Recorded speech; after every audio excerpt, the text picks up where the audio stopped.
Rash কেসকে suspected positive হিসেবে ধরা হয়, তখন সেই জায়গা থেকে আর কোনো স্যাম্পল কালেকশন মানে করা হয় না, তখন প্রত্যেকটি কেসকে সাসপেক্টেড পজিটিভ কেস বলে ধরা হয়।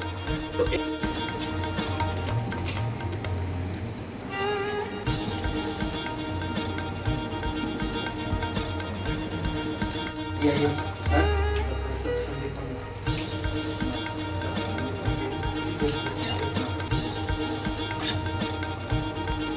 হোক, এখন আমরা যেটা করছি সেটা হচ্ছে অ্যাক্টিভ সার্ভিলেন্স। আমরা প্রত্যেকটি গ্রামে গ্রামে, পুরো জেলাতে, প্রত্যেকটি এলাকায়, প্রত্যেকটি ডোর টু ডোর গিয়ে আমরা দেখছি।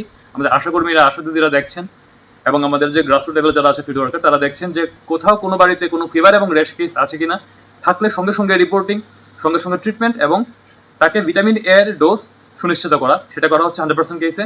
এবং MR1 আমি বলেছি 100% আছে, এবার MR2 আমরা 100% করার দিকে আমরা অলমোস্ট আমরা এগিয়ে গেছি, এবং কয়েকদিনের মধ্যে আমরা MR2 আমরা 100% করে নেব। এবং এর মাধ্যমে 59 জেলায় যে মিডলসের যে এপিডেমিক যেটা হয়েছে সেটাকে আমরা 100% আমরা চেষ্টা করছি পুরোপুরি নির্মূল করার, এবং মিডলস রোগ থেকে এই জেলাকে পুরোপুরি ফ্রি করার, মিডলস ফ্রি করার।